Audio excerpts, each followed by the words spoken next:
Hello Stockian, मैं हूं Mohit Pathak, founder Stockia and thank you for watching this video. और अगर आप इस वीडियो के माध्यम से मेरे चैनल से पहली बार जुड़ रहे हैं तो चैनल को जरूर सब्सक्राइब कर लीजिएगा एंड बेल आइकन को भी दबा के रखिए ताकि नई वीडियो की नोटिफिकेशन आपको हमेशा मिलती रहे। अब ये देखिए, यहाँ पे सबसे ज़्यादा डाउट्स ये आ रहे हैं और ज़्यादातर लोगों को यूफोरिया है कि ये मार्केट कल क्रैश कर जाएगा। ओके, तो मार्केट क्रैश होगा नहीं होगा उसके कुछ मैं लॉजिक्स बताता हूँ। और मार्केट को आप प्रेडिक्ट मत करो। सबसे पहले तो मैं यही मना करता हूँ, हर दिन मैं यही मना करता हूँ, मार्केट को प्रेडिक्ट मत करो। मार्केट का जो ट्रेंड है उसको अंडरस्टैंड करो, मार्केट का जो ट्रेंड है उसको अंडरस्टैंड करो और देन उसके बाद आप ट्रेड करो। ओके, और आप मार्केट को अगर गेस करोगे तो फिर नुकसान नहीं होगा और कुछ नहीं होगा। सीधे सीधे मार्केट को गेस करो, एक प्राइस सेक्शन अंडरस्टैंड करो, उसके हिसाब से अगर बाई लगे तो बाई करो, स्टॉप लॉस हो जाए तो एग्जिट करो, हो सके तो शिफ्ट करो पोजीशन को, ऐसा करो। मार्केट में ट्रेडिंग करने का यही सबसे बढ़िया तरीका है। अब कल जो है कि गिरेगा नहीं गिरेगा उसको चलिए डिस्कस कर लेते हैं। देखिए, मार्केट को अगर मैं आपको दिखाऊं 2004 से लेकर के 2014 तक जो गवर्नमेंट थी वो कांग्रेस की थी। 14 कहाँ पे, ये रही, उसके पहले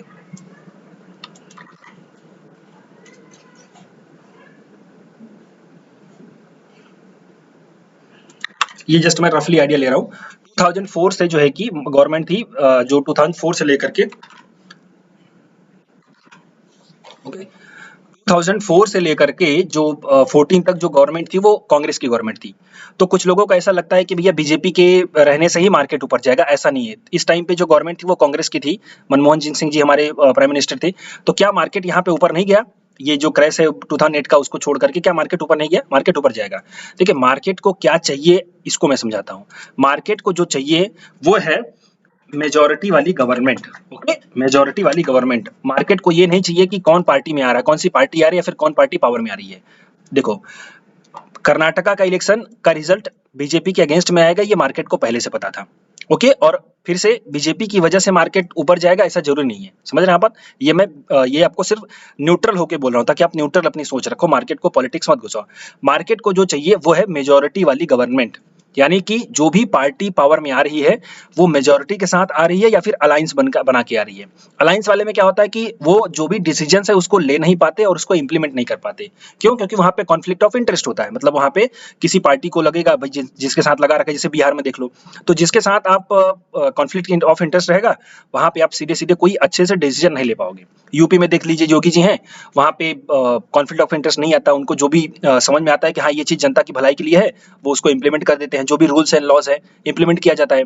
अभी जो बीजेपी की गवर्नमेंट है उसको भी देखो कि जो भी लगता है कि भाई उनका जो भी पब्लिक के फेवर में है, स्टेट मतलब इंडिया में एमपी है, सॉरी इंडिया में जो प्राइम मिनिस्टर है, तो पॉइंट है कि सिंपली मार्केट को ये नहीं चाहिए कि कौन पावर में आ रहा है, मार्केट को ये चाहिए मेजोरिटी में गवर्नमेंट है कि नहीं और वो अपने डिसीजंस को प्रॉपर इंप्लीमेंट कर सकती है कि नहीं। ओके, प्लस हाँ, मार्केट थोड़ा सा ये चाहता है कि कोई एक प्रोग्रेसिव प्राइम मिनिस्टर हो, प्रोग्रेसिव चीफ मिनिस्टर हो जो स्टेट को ऊपर लेके जाए और कंट्री को ऊपर लेके जाए और डेवलपमेंट हो, ये चीज मार्केट को चाहिए। तो वही चीज थोड़ी सी बीजेपी में मार्केट को ज्यादा दिखाई देती है कि हाँ बीजेपी कहीं ना कहीं प्रो प्रोग्रेसिव है और प्रो डेवलपमेंट है। बट अल्टीमेटली अगर मेजोरिटी उसके अगेंस्ट में आई है, मतलब वहां पे जो मैंडेट है, मतलब कुल मिलाकर के जो कांग्रेस जीती है, तो वो मार्केट को पहले से पता था और उसको मार्केट बहुत ज्यादा सेटबैक नहीं करने वाला है। ओके, अब कल ट्रेड कैसे करोगे? तो कल ट्रेड करने के आपको 2-3 रूल फॉलो करने पड़ेंगे। समझ रहे हैं? 2-3 रूल ये है। पहली बात तो कि आपको शुरू में ट्रेड नहीं करना है, शुरू के 10-15 मिनट तक ट्रेड नहीं करना है, उसमें मत पड़ना। ओके, क्योंकि बहुत ज्यादा वॉलेटिलिटी रहेगी।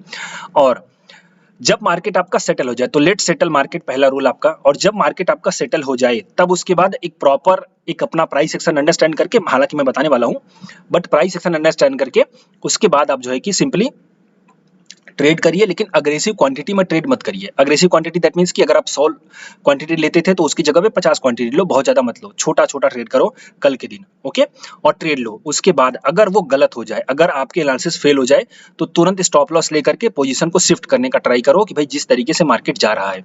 ओके, उसमें भी स्टॉप लॉस हो सकता है, 2 स्टॉप लॉस से ज्यादा आप मत लो। कल के दिन आप फिक्स करो कि 2 स्टॉप लॉस से ज्यादा आप ट्रेड नहीं करोगे। 2 बार अगर सेल्यूट हो गया तो आप ट्रेड नहीं करोगे, पहला रूल। मतलब ये समझो कि आप समझो। और पहला पॉइंट कि मार्केट को सेटल होने दो, व्यू बनाओ और अग्रेसिव ट्रेड मत करो, और 2 एसएल से ज्यादा ट्रेड मत करो। एक बार अगर आपका आपने व्यू बनाया बुलिश तो बाई करो, उसमें एसएल हो जाए तो फिर आप बेरिश हो जाओ, लेकिन उसमें भी अगर एसएल हो जाए तो फिर छोड़ दो मार्केट को, मार्केट आपके लिए नहीं था। मतलब यूँ समझ लो, सिंपली बात है। ओके, अब हम चलते हैं कि कल किस तरीके से ट्रेड कर सकते हैं। तो सबसे पहले आपको मेरा फॉर्मूला पता है डेटा। डेटा को अगर हम चलें तो देखिए यहाँ पे जो डेटा हमें दिखाई दे रहा है ऑप्शन चेन। जो नए लोग हैं, ये रेड कलर का मतलब पुट का ओपन इंटरेस्ट और ये ग्रीन कलर का मतलब कॉल का ओपन इंटरेस्ट। जिस स्ट्राइक पे ये डंडा सबसे ज्यादा होगा, अगर पुट वाला ज्यादा है तो वो सपोर्ट, और अगर सॉरी अगर कॉल वाला ऊपर है तो वो आपका रेजिस्टेंस। ओके, अब यहाँ पे देखें अगर, तो जो हमें दिखाई दे रहा है वो 18,300 पे ही दिखाई दे रहा है दोनों, मतलब पुट थोड़ा सा ज्यादा है और कॉल भी वहीं पे है। तो 18,300 इसका मतलब क्या होता है? इसका मतलब होता है कि यहाँ पे स्ट्रेडल बनाया गया है, 18,300 पे स्ट्रेडल बनाया गया है, और उसके बाद यहाँ पे स्ट्रेंगल बनाया गया है 18,500 और 18,200। तो यहाँ पे स्ट्रेडल स्ट्रेंगल इस नजदीक की, मतलब 300-400 पॉइंट की रेंज में ही स्ट्रेंगल और स्ट्रेडल बनाया गया है। इसका मतलब ये है, और दूसरी चीज दोनों तरफ आप देखेंगे तो ओआई बहुत ज्यादा है।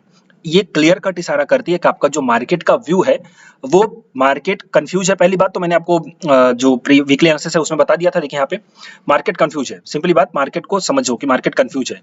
और अब मार्केट जब कंफ्यूज रहता है तो मार्केट क्या करता है, दोनों साइड अपनी पोजीशंस ऐसे बना लेता है ताकि उसको बहुत ज्यादा फ्लक्चुएशन का नुकसान ना हो। तो इसको हम ये कह सकते हैं, जो इशारा निकल के आ रहा है यहाँ से ऑप्शन चेन देख करके, ये पता चल रहा है कि आपका मार्केट वोलेटाइल रहने वाला है। वोलेटाइल मतलब कि उसको आप ऊपर नीचे की रेंज आपको देखने को मिल सकती है। बट आपको कल देखना क्या है, कल आपको देखना है ओआई में चेंज। तो कल अगर 18,300 का पुट का ओआई, अगर मार्केट 18,300 के ऊपर जाए और वहां पे पुट का ओआई बढ़े और कॉल का ओआई कम हो, तो समझो मार्केट आपका ऊपर जा सकता है। लेकिन उसी का उल्टा, अगर 18,300 का पुट का ओआई कम हो और कॉल का ओआई बढ़े, तो समझो मार्केट आपका नीचे जा सकता है। फिलहाल जो पीसीआर है 1.09 है, ये इसको मैं समझता हूँ कि वोलेटिलिटी का ही इशारा है। 1.2 के ऊपर होता तो बुलिश हम सब कह सकते थे, बट ऑप्शन चेन से हमें पता चल रहा है कि हमारा मार्केट वोलेटाइल रहेगा। सपोर्ट रेजिस्टेंस कहां पे निकल के आ सकते हैं?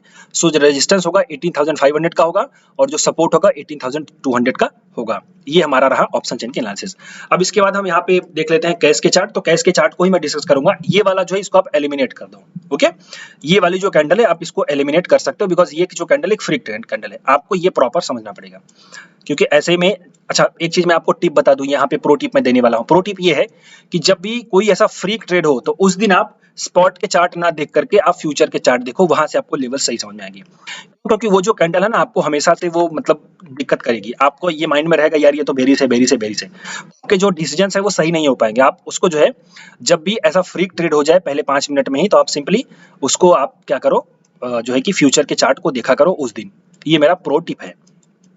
खैर चलिए, मैं कैश के लेवल्स आपको बता रहा हूँ किस तरीके से ट्रेड करना चाहिए। तो मार्केट के प्राइस सेक्शन को समझ लेते हैं। मार्केट जो है आपका यहाँ पे ऊपर गया और फिर यहाँ से रेजिस्टेंस लिया, फिर इसी एरिया से रेजिस्टेंस लेकर के कंटिन्यू 1 2 3 4 बार रेजिस्टेंस लेकर के और 5वीं बार भी रेजिस्टेंस लेकर के नीचे आ रहा है। ओके, अब यहाँ पे क्या समझ में आ रहा है, ये जो रेजिस्टेंस है ये 5 बार ले रहा है, दैट मींस ये स्ट्रॉन्ग रेजिस्टेंस है, पहली बात तो ये। लेकिन एक बात ये भी है कि ये 5 बार इसको ठोक चुका है। समझ रहे हो आप? सीधी सी बात भाई, सीधी सी बात, आप अगर किसी चीज को बार बार हथौड़े से ठोकोगे तो वो क्या होगी, वो कमजोर हो जाएगी, टूट जाएगी। तो रेजिस्टेंस को जितनी बार मार्केट हिट करेगा उसके जो है कि लूज, मतलब उसके वीक होने के चांस और उसके टूट जाने के चांस बहुत ज्यादा रहते हैं। तो कल को अगर मार्केट जो है आपका इसके ऊपर चला जाए, क्लियर कट यहाँ पे याद रखो, जो कि है आपका सीधे सीधे लेवल्स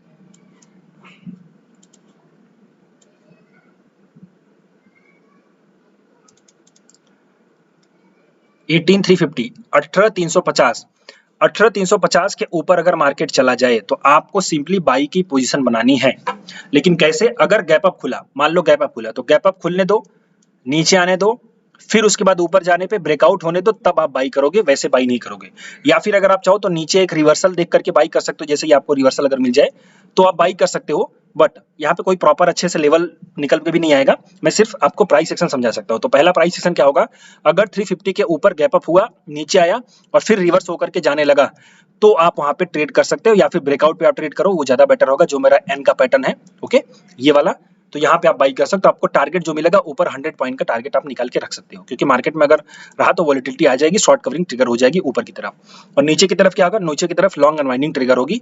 लेकिन वो जो ट्रिगर होगा वो आपका होगा 260, 270, 260 के नीचे आपके मार्केट में लॉन्ग अनवाइंडिंग ट्रिगर होगी और 260 के नीचे होगी। अगर मार्केट आपका इसके नीचे गैप डाउन खुला, ओके, तो गैप डाउन खुला है तो आप सिंपली क्या करोगे, पहले ट्रेड नहीं करना है, ऊपर आने देना है, फिर इसके बाद जब रिवर्सल होगा इसी एरिया से तब आपको ट्रेड करना है, अगर गैप डाउन खुलेगा तब। ओके, लेकिन अगर फ्लैट खुला और यहाँ पे आकर के तोड़ दिया इसने एक ही कैंडल 5 मिनट में, तब फिर आप वही रिवर्सल देखोगे और फिर ऊपर जाएगा, तब आप उसको शॉर्ट करोगे और आपका जो पहला टारगेट होगा सीधे सीधे 18,102 का 103 का मतलब 100 का ले सकते हो आप यहाँ पे। क्लियर? तो ये आपका प्राइस सेक्शन है, इसको प्राइस सेक्शन के बेस पे ट्रेड करो। प्लस कल एक और चीज हो सकती है, कल मैं 5 मिनट के केस पे आपको समझाता हूँ, अभी 15 मिनट की जगह पे 5 मिनट में क्या हो सकता है। ये हमारा सेलिंग का लेवल है 260 या ये 265 निकल के आ रहा है, बट 260 का हम समझेंगे। तो इसके नीचे हमें सेल करना है। अब कल ऐसा भी हो सकता है कि आपका यहाँ पे थोड़ा बहुत ऊपर नीचे खुले, साइडवेज खुले, नीचे जाए, फिर ऊपर जाए और फिर नीचे आ जाए, तब तो आप जो है कि यहाँ पे रिवर्सल पे एक शॉर्ट करोगे। समझ गए? इस चीज को बहुत अच्छे से नोट करो। नीचे जाएगा, इस लेवल को तोड़ देगा तो रिवर्स होगा, तब आप उसको शॉर्ट करोगे। रिवर्स होने पे शॉर्ट करोगे, लेकिन अगर उसमें स्टॉप लॉस हिट हो जाए, समझ गए? अगर उसमें स्टॉप लॉस है तो तुरंत बाई की पोजीशन में कन्वर्ट हो जाना, क्योंकि फिर वो ऊपर जाएगा। तो ये चीज याद रखो, सिंपली इसको लिख लिया करो, नोट करके रखा करो, और तब जाकर के आप उसमें ट्रेड कर सकते हो। अब हम कैश की जगह निफ्टी की जगह पे बैंक निफ्टी का डिस्कस कर लेते हैं। बैंक निफ्टी का मैं 5 मिनट का ही चार्ट ओपन करूंगा, क्योंकि 5 मिनट में ज्यादा इजी रहेगा आपको समझने में। इसके हम डेटा को देख लेते हैं। तो डेटा हमारे पास है, बैंक निफ्टी का जो पीसीआर 1.31 है, दैट मीन्स जो बैंक निफ्टी है वो बुलिश है। बाय द डिप के हम यहाँ पे स्ट्रेटजी लगा सकते हैं, और मार्केट में बैंकिंग सेक्टर भी काफी बुलिश है, फाइनेंशियल सेक्टर भी काफी बुलिश है, और ये मैं आपको काफी दिनों से कहता आ रहा हूँ। अगर हम सपोर्ट देखें तो 43,500 का हमारे पास सपोर्ट है, और जो हमारे पास अभी के स्पॉट प्राइस है 14,700 है, इसको 800 मान लो, 43,800, 300 पॉइंट नीचे हमारा सपोर्ट निकल के आएगा। रेजिस्टेंस जो हमारे पास है वो 44,000 का है। तो ये एक तरीके से हमारे पास सपोर्ट रेजिस्टेंस निकल के आ रहा है। और नीचे की तरफ अगर हम देखेंगे तो और नीचे फिर हमारा 43 का सपोर्ट है, बट वो उतना दूर है तो उसको हम यहाँ पे ध्यान नहीं देंगे। सिंपली हमें क्या देखना है, हमें 43,500 के पुट के ओवाई को देखना है। अगर कल ऊपर जाने लगेगा मार्केट और पुट का ओवाई बढ़ेगा तो समझो मार्केट और ऊपर जा सकता है।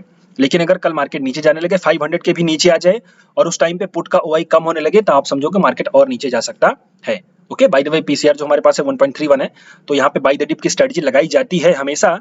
लेकिन मार्केट जो है आपका इलेक्शन के मोड में है, मतलब इलेक्शन का रिजल्ट है उसके मोड में है, तो सिंपली मार्केट में कुछ भी हो सकता है, आप उसको ध्यान दो, प्रेडिक्ट करने की कोई जरूरत नहीं है।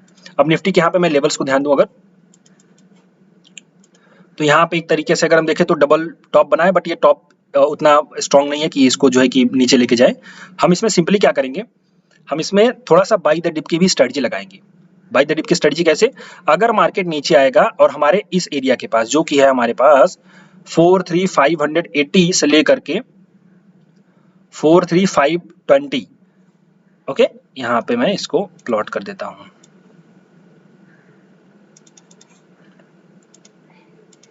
अगर कल बैंक निफ्टी यहाँ पे आई और इस एरिया में जो कि है आपका 43590 से लेकर के 4530, ओके, तो 43,530 और ऊपर की तरफ 580, उसके रेंज में अगर कोई भी बाइंग का रिवर्सल दे। बाइंग का रिवर्सल क्या होता है, एक आपका मॉर्निंग स्टार बनेगा, एक आपका बुलिश सिंगल्फिंग बन सकता है, एक आपका पियर्सिंग लाइन बन सकता है। तो अगर कोई ऐसे सिग्नल मिलेंगे तो आप बाई करोगे, लेकिन कल के दिन में आपका जो टारगेट होगा वो 100 पॉइंट का होगा, बहुत ज्यादा टारगेट नहीं ले सकते। ओके, तो 100 पॉइंट ऊपर आप टारगेट ले सकते हो, या फिर आपको जो फाइनल टारगेट निकल के आएगा वो आएगा 43,800 का। ओके, लेकिन अगर ये रेंज टूट जाए, ओके, और इस रेंज को टूटने का अब मैं बताता हूँ फाइनल कि हमें शॉर्ट कहाँ से करना है। हमें शॉर्ट करना है इसके नीचे, यहाँ पे ये एरिया में कुछ नहीं करना, ये बफर एरिया रहेगा, आप इसको याद रखो। अगर हमारा चला जाएगा 43750 के नीचे गया तो हम थोड़ा सा पुल बैक में शॉर्ट करेंगे और फिर हमारा टारगेट हो जाएगा 4330 नीचे की तरफ। ओके, बट ये बहुत नीचे का पॉइंट है, तो मार्केट अगर कल गैप डाउन खुलेगा तो भी इस एरिया में हमें बाई करना है। अगर रिवर्सल मिलेगा तो फ्लैट खुल के इधर आया तो भी बाई करना है, और ये पूरा अगर तोड़ देगा तो ही हमें शॉर्ट करना है, अदरवाइज ऊपर हमें बाई करना है। फिर हमें ऊपर कहाँ पे बाई करना है ये भी याद रखते हैं। ऊपर हम बाई करेंगे इसके ऊपर, सिंपली आपका ये जो है 43,900, तो 43,900 के ऊपर अगर मार्केट लेट से गैप अप खुला, तो गैप अप अगर खुला मार्केट तो ऊपर जाने दो, फिर नीचे आने दो, फिर एक रिवर्सल देख करके आप बाई कर सकते हो, या फिर आप ब्रेकआउट होने पे अगेन बाई कर सकते हो। गैप अप खुलेगा, यहाँ पे गैप अप खुलेगा, यहाँ पे समझिए आपका गैप अप खुल जाएगा, फिर उसके बाद नीचे जाएगा, फिर जब ऊपर ब्रेकआउट होगा तब आप उसको बाई कर सकते हो। ये आपका ट्रेड रहेगा। इसको आप 5 मिनट के चार्ट पे देखोगे। कल के लिए बैंक निफ्टी का ये प्लान है। मार्केट को प्रेडिक्ट मत करो, और अगर गलती हो जाए तो उसको रिवर्स कर दो। 3 रूल आपने मैंने बताया शुरू में, आप उसको याद रखो। और अगर वीडियो अच्छा लगा हो तो लाइक करिए, अपने दोस्तों के साथ शेयर करिए। और अगर आप मुझसे सीखना चाहते हो तो हर महीने मेरी नई बैचें चलती हैं। अगली बैच 20 मई को चलेगी, तो उसके लिए यहाँ पे ये वीडियो है, प्रॉपर आप इसको देखिए। जो भी डिटेल्स मैंने दे रखी है, आपको क्या क्या समझाया जाएगा, क्या क्या पढ़ाया जाएगा। अगर अच्छा लगे तो आप उसको क्लासेस को ज्वाइन करिए। 5000 की फीस है, बहुत ही नॉमिनल फीस है और काफ़ी कुछ लर्निंग मिलेगी। सो 20 मई से क्लासेस चालू हो रही हैं, ज्वाइन करिए और काफ़ी कुछ लर्निंग मिलेगी। अभी के लिए इतना ही। Thank you and wishing you all the best.